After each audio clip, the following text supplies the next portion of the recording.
Bienvenue sur Satellite 24 Télévision, lundi 20 février 2023. Bon début de semaine à tous les téléspectateurs de Satellite 24 qui nous suivaient ce matin. Il est 7 heures passées de 41 minutes, débutant notre revue de presse avec le quotidien gouvernemental Cameroun Tribune qui s'intéresse aux obsèques du ministre Gabriel Ndondo-Ndoké, inhumé samedi dernier, et titre l'hommage de la nation. Le ministre des Mines et de l'Industrie et du Développement technologique a été élevé à la dignité de commandeur de l'Ordre national de la valeur à titre posthume au cours de ses obsèques officielles samedi dernier par le Premier ministre, chef du gouvernement, Joseph John Gouté, représentant personnel du chef de l'État. La cérémonie tenue à Batouri a connu une forte mobilisation des membres du gouvernement, des populations élites de la région de l'Est venus rendre un ultime hommage à l'illustre disparu. Tout connaître de ces obsèques, c'est en lire en pages 4 et 5 de Cameroun Tribune. En pied de page de Cameroun Tribune vous pose les chroniques de ce début de semaine et s'attarde sur la téléphonie mobile. Il faut maintenir la pression. C'est le grand dossier que vous offre Cameroun Tribune ce lundi matin. L'agence de régulation des télécommunications martèle toutes ces grandes entreprises MTN Cameroun, Orange Cameroun, Vietel et Camtel d'augmenter la qualité de service parce que depuis un certain nombre de temps, les usagers se plaignent de la qualité de service qui leur a proposé. On poursuit avec le quotidien Réalité Plus, qui s'intéresse au parti des Flammes. Le professeur Jacques Famendongo, membre du bureau politique et secrétaire à la communication du RDPC, répond au journal Le Monde qui calomnie et ment sur le président Paul Biya. Et dixit, le président Paul Biya n'est pas un autocrate, mais c'est un légaliste inébranlable, un libéral convaincu, un authentique démocrate, un humanisme équilibré et rigoureux. Dans sa parution du 15 février 2023, Le Monde, par manque de sujet, est allé ressasser sa calomnie, sa haine contre le président Paul Biya en pondant de gros mensonges à sa page 39. Ci-dessous, la réplique, le lavage à sec du ministre d'État Jacques Famendongo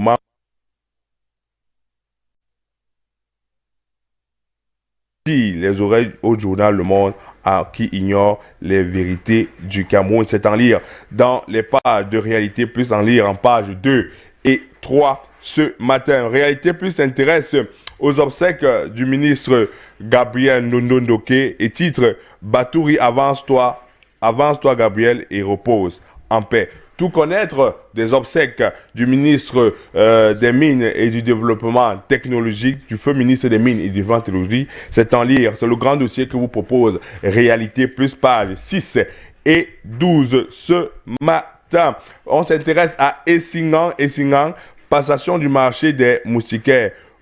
Le titre, vol planifié au cœur du gouvernement. Une manœuvre de corruption orchestrée par le MinSanté, nous apprend Essingan, autour de la passation du marché de fourniture des moustiquaires à longue durée d'action. Milda met en scène l'observatoire indépendant Simone OCT-Témé qui recommande une entreprise adjudicataire à la commission de passation en violation flagrante du Code des marchés en son article 199, le délit d'initié. Grâce au renfort du MIDMAP et du directeur général de l'ARMP, cette grosse arnaque pourrait déboucher sur une attribution de marché à Suitech Cameroun Sal, une entreprise protégée de Madaona Malachi, pourtant frappée par des critères inéligibles. C'est le grand dossier de Essinga ce matin. C'est en lire en page 3 à 8. Essinga s'intéresse aux obsèques officielles du ministre Ndondo-Ndoké, la thèse d'un assassinat confirmé, nous apprend Essinga ce matin lors des adieux émouvants du défunt ministre des Mines et du Développement technologique samedi dernier à Batouri. Les langues sortent, se sont déliées. Le ministre de la fonction publique et de la réforme administrative, Joseph Lé, n'a pas manqué de dénoncer l'élite de l'Est qui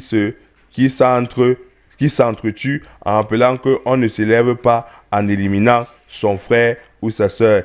Il y a la place pour tout le monde, nous apprend Essingan. Tout connaître de cette allocution du ministre de la fonction publique et de la réforme administrative, élite du sud, de l'Est, c'est en lire en page 6 et 7 de Essingan. Ce matin, on s'intéresse au Bi-Hebdo, l'équation. Bi-Hebdo, l'équation qui s'intéresse au développement du port de Kribi et titre Bolloré Africa Logistique, partenaire de la zone industrielle intégrée. Le directeur général des ports et terminaux de Bolloré Africa Logistique, Olivier Denomi, a procédé à la signature le 15 février 2023 avec le port autonome de Kribi et d'autres partenaires privés d'un mémorandum d'entente en vue de développement d'une zone industrielle intégrée dans la cité balnéaire de Kribi. Tout connaître de cette signature, c'est à lire dans les pages de Bi-Hebdo l'équation.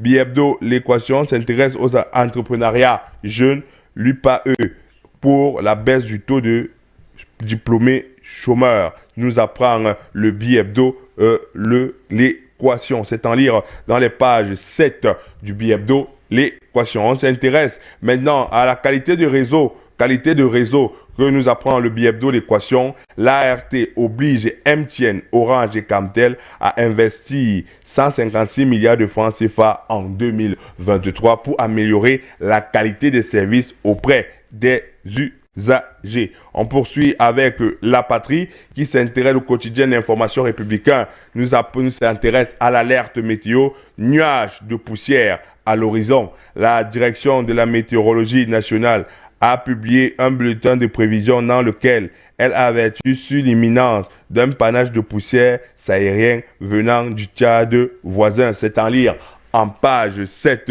de La Patrie. La Patrie s'intéresse aux obsèques de Ndondo Doké, aux grands hommes, la patrie, reconnaissance. Ce que titre La Patrie ce matin. Affaire Martinez, tout est à reprendre. Nous apprend le quotidien d'information républicain. Tout connaître de cette affaire de Martinez, c'est en lire en page 2 et 3 de La Patrie. On s'intéresse au Messager, le Messager qui s'intéresse en ce lundi matin à l'affaire Martinez-Zogo et titre et pose la question dossier bloqué. C'est la grande question que pose le Messager ce matin, le quotidien Le Messager. Le point de presse de maître Charles Tchungang, suivi illico presto de la réaction de l'avocat du lieutenant-colonel Justin Danwe, ramène l'affaire à la case départ. Tout connaître de cette affaire, c'est un récapitulatif résumé de ces deux conférences de presse, c'est en lire en page 3 du quotidien Le Messager. Le Messager s'intéresse au service de télécom. Un nouveau téléport au Cameroun, nous apprend le Messager, c'est en lire en page 6 ce matin. On s'intéresse autoroute Yaoundé-Silmalen, péril sur la section urbaine, alors que la section Rose Campagne est opérationnelle, les travaux de l'autre partie se font attendre. Nous apprend le Messager, c'est en lire en page 4 du Messager ce matin. On s'intéresse à la dépêche de l'Est, édition spéciale, hommage au ministre des Mines, Dr Ndondo Doké, un soleil radieux qui s'éteint trop vite. C'est le grand dossier que nous propose la dépêche ce matin. Le Cameroun perd un brillant fonctionnaire, la région de l'Est perd une élite précieuse comme un diamant, sa famille perd un père, un frère, un fils attentionné et amour. Le RDPC perd un vrai militant convaincant et convaincu. Ses amis de tous bords sont inconsolables. Que celui qui a mis fin à tes jours sur terre ne reste jamais mourir. C'est les grands titres que nous propose la dépêche dans son édition spéciale de ce lundi matin. On s'intéresse au journal Le Quotidien qui s'intéresse à la coopération sanitaire. La Corée du Sud annonce 4 infrastructures sanitaires au Cameroun. C'est la grande nouvelle que nous apprend le quotidien ce matin. Le ministre Manawuda Malachi a accordé une audience à l'ambassadeur de la Corée du Sud vendredi dernier, et au sorti de là, une convention a été signée où la Corée annonce 4 infrastructures sanitaires au Cameroun. Cameroun. On s'intéresse à Konsamba, troisième, des grands projets pour améliorer le cadre de vie des populations. Tout connaître de Konsamba, c'est en lire dans les pages du quotidien ce matin. On s'intéresse à Mutation, Mutation qui s'intéresse à l'affaire Martinez et titre Brouillard et brouillage. C'est le jeu de mots que nous propose Mutation ce matin. Les déclarations des avocats de Amourou Belinga et Justin Danwen en rajoutent à la conclusion plus d'un mois après l'assassinat du chef de chaîne d'Amplitude FM. Tout connaître, faire le point sur ces deux conférences de presse, c'est en lire en page 5 de Mutation. Mutation s'intéresse en sport, barrage, Coupe du monde féminine, les Lions, tout feu, tout flamme. Les Lions sont venus à bout samedi dernier de la Thaïlande, 2-0 avec un doublé d'Aboudji au Guinée et joueront mardi contre le Portugal. Elles seront à 90 minutes de la Coupe du Monde en Nouvelle-Zélande de cette année 2023. Poursuivons avec Info à chaud. Info à chaud qui s'intéresse au discours à l'allocution du ministre de la fonction publique et de la réforme administrative, porte-parole des élites de l'Est lors des obsèques du ministre Gabriel Ndondo-Ndoké. Et l'Info à chaud nous propose les mots forts du ministre Joseph Lé qui dit « On ne se lève pas en éliminant son frère ». Ce sont les mots forts qu'a eu à prononcer le ministre de la fonction publique et de la réforme administrative lors des hommages et des obsèques du ministre Ndoké Gabriel. Tout connaître de ce discours, de cette allocution, c'est à lire en page 8 et 9 de Info à chaud. Info à chaud s'intéresse à la manipulation des informations à travers les réseaux sociaux. La colère des chefs Vok Belinga, c'est à lire en page 7 de Info à chaud ce lundi matin. On s'intéresse au quotidien Émergence. Affaire Martinez-Zogo, guerre ouverte entre Charles Tchungang et Jacques Bouni. Le premier conseil d'Amourou Belinga a tenu des propos sur le lieutenant colonel Danwen que son avocat, le second, juge intolérable. Tout connaître de cet échange, c'est en lire en page 3 du quotidien Émergence. Le quotidien Émergence s'intéresse à la commune de Dimako. Le maire rapproche l'état civil des populations locales. Le maire Yves Témé de la commune de Dimako a initié une décentralisation de l'état civil pour que toutes les populations puissent bénéficier des actes de naissance et de mariage. C'est en lire en page 4 du quotidien Émergence. Le quotidien Émergence s'intéresse à la Coupe du monde féminine 2023. Le Cameroun fait un grand pas vers la qualification après son brillant succès face à la Thaïlande, 2-0. On s'intéresse à l'œil du Sahel qui s'intéresse à Boko Haram, environ 50 villages désertés dans le Logone et Chari. C'est le dossier que nous propose l'œil du Sahel ce matin, c'est en lire en page 6 et 7. L'œil du Sahel s'intéresse aux logements sociaux. Poli et Mayo Darley reçoivent un financement de l'État. Ces deux communes de la région du Septentrion viennent de bénéficier d'un financement du Minepat. C'est en lire en page 5 de l'œil du Sahel. Inondation, toujours dans l'œil du Sahel. La Croix-Rouge soutient 6000 personnes dans l'extrême nord. C'est en lire en page 4 de l'œil du Sahel. On s'intéresse au quotidien Éco-Santé élection à l'ordre des médecins du Cameroun. Un groupe de travail interministériel mis sur pied. Nous apprend Éco-Santé, présidé par le secrétaire général des services du Premier ministre Séraphin Magloire Fouda. Le 10 groupes de travail dispose d'un délai de 30 jours depuis le 13 février 2023 pour accomplir ces missions. Lesquelles missions consistent à réviser la liste électorale, examiner le contentieux irrélatif et valider la liste électorale du Bureau de l'Ordre national des médecins du Cameroun. L'objectif est d'aboutir à l'organisation des élections consensuelle et transparente au sein de cette corporation après 2 renvois. C'est à lire en page 9 de Eco Santé. Ce lundi matin, Eco Santé s'intéresse à la pénurie des médicaments. Le docteur Frank Nana Son, le glas de la désinformation. Le communiqué dans un communiqué rendu public le 11 février 2023, le président de l'Ordre national des pharmaciens du Cameroun demande l'information en circulation dans les réseaux sociaux annonçant la pénurie des médicaments au Cameroun. Tout connaître de ce communiqué, c'est en lire en page 5 de Eco Santé. On s'intéresse à Info Matin qui s'intéresse au décès de Gabriel Ndondoké. Joseph Lé contre la théorie de la soustraction.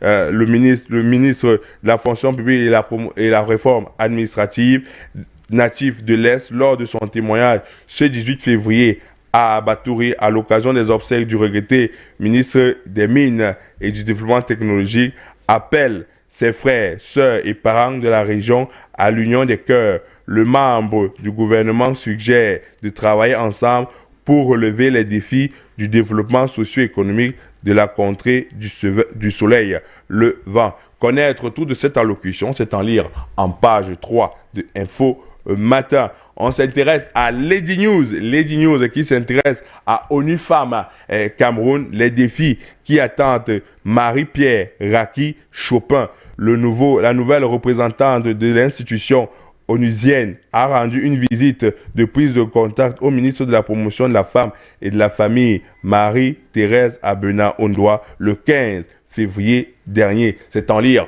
dans les pages de Lady News, en page 12. Lady News s'intéresse aux vœux du ministre de l'Habitat et du Développement urbain, Kecha Cortés, engage ses collaborateurs à l'atteinte des résultats. C'est ce qui en ressort de la cérémonie des vœux qu'a donné le ministre de l'Habitat et du Développement urbain. Tout connaître, c'est en lire en page 10 de Lady News.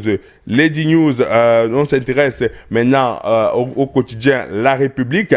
La République qui s'intéresse à économie, production d'électricité à l'usine de Pied de Long-Panga. Et nous apprend les premiers mégawatts produits dès mai 2023. C'est ce qui en ressort ici du quotidien La République. Les assurances données par le directeur général de l'Electricity Development de EDC sont le reflet fidèle des satisfaisantes avancées enregistrées sur le site. En visite de chantier le 16 et 17 février dernier, le docteur Théodore Sankou a pu apprécier l'installation de la première turbine de l'usine de pied de barrage de Lompanga. Totalement achevée, elle va produire au moins 8 mégawatts dès le mois de mai prochain.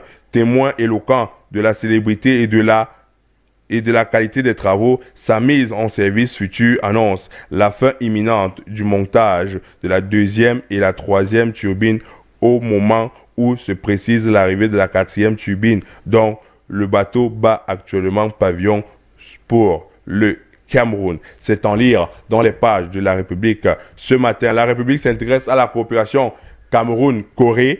Un hôpital spécialisé en cardiologie et 3 centres régionaux de transfusion sanguine en vue. C'est ce qui en ressort du contrat signé entre l'État du Cameroun et la Corée du Sud, entre le ministre de la Santé publique et l'ambassadeur de la Corée au Cameroun. On s'intéresse à expression politique, assassinat de Martinez Zogo, le secret de l'instruction dans la rue. C'est en lire, c'est le titre que nous propose Expression politique, c'est en lire le grand dossier, c'est en lire en page 5 et 6.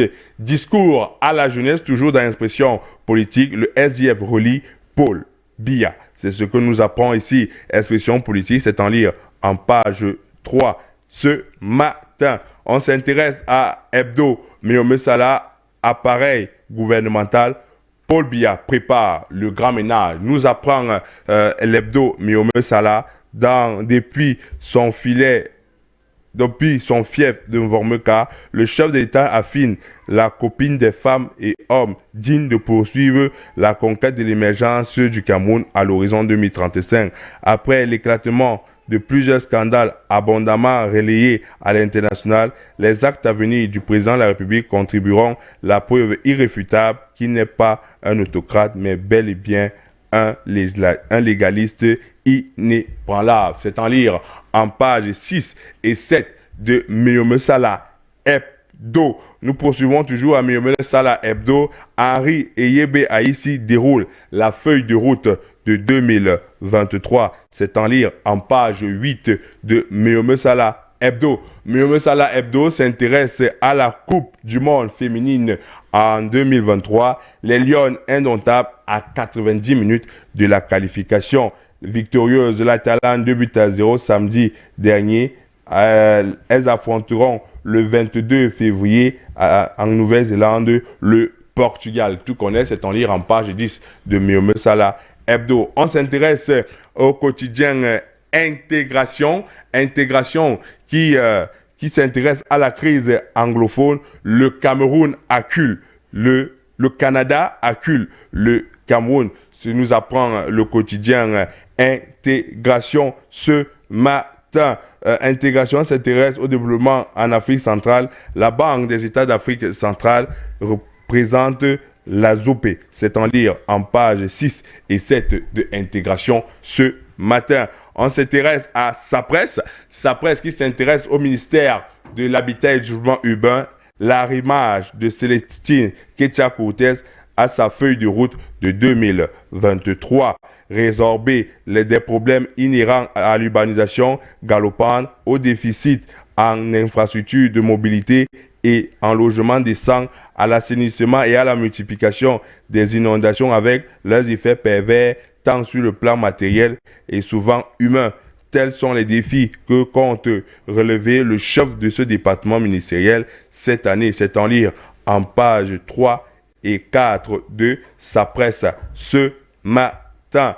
On s'intéresse désormais à la Voix du Centre qui s'intéresse à l'assassinat de Martinez Zogo, la communication à problème de Maître Charles Tchunga. C'est le grand titre de la Voix du Centre ce matin. Le point de presse du principal avocat de l'homme d'affaires Jean-Pierre Amourou Belinga intrigue ses collègues du bureau, tout comme elle révèle une bonne partie de l'opinion. C'est en lire dans les pages de la Voix du Centre ce matin. Là, on s'intéresse à l'avenir, le quotidien d'information, enquête sur l'assassinat de Martinez Zogo et titre. On recommence tout à zéro. Nous apprend l'avenir, simple diversion ou recherche absolue de la vérité.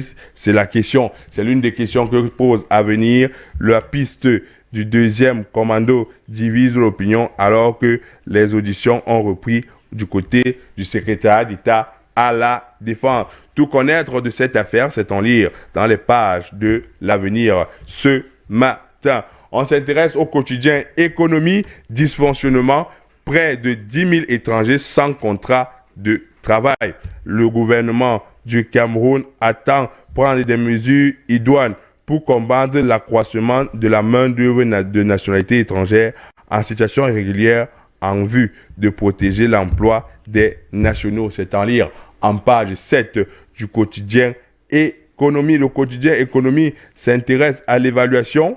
Les entreprises modernes ont généré 12 885 milliards de francs CFA en chiffre d'affaires en 2020. Tout connaître de cette évaluation, c'est en lire en page 5 du quotidien économie. Yaoundé, le maire de la ville interdit la vente illicite des médicaments dans les marchés. C'est en lire en page 6 du quotidien économie. Terminons avec défi actuel qui s'intéresse au ministre des Finances. Le ministre des Finances rassurant sur la soutenabilité de la dette et sur la qualité de la signature du Cameroun s'exprimait le 16 février dernier à Douala à l'occasion de la présentation du plan de financement de l'État. Dossier en pages 4 et 5 de défi actuel Louis-Paul Motazé. Nous allons rechercher 450 milliards de francs CFA pour financer le développement. Nous apprend le défi actuel lors de la présentation des plans de financement de l'État à Douala par le ministre des Finances, Louis Paul. Motazé, émergence en 2035, le Cameroun est-il mal parti? C'est une question que pose Défi actuel ce lundi matin. Vie chère, transport, le prix de Damoclès. Le prix de Damoclès, c'est ce que nous apprend suite à la sortie, à l'arrêté du ministre du Commerce qui régularisait le coût du transport. Le défi actuel s'intéresse vie chère, transport, le prix de Damoclès. Stop et fin de la revue de presse ce lundi 20 février 2023. Nous tenons, la direction de Satellite 24 tient à souhaiter un joyeux anniversaire à monsieur Dieudonné Zangba Obélé, maire de la commune de Mbalmayo, qui souffle sur une bougie de plus ce jour. La direction de Satellite 24 nous donne toutes ses vœux de succès et de prospérité. D'ici là, restez connectés sur les programmes de Satellite 24 Télévision, car c'est la télévision de l'excellence.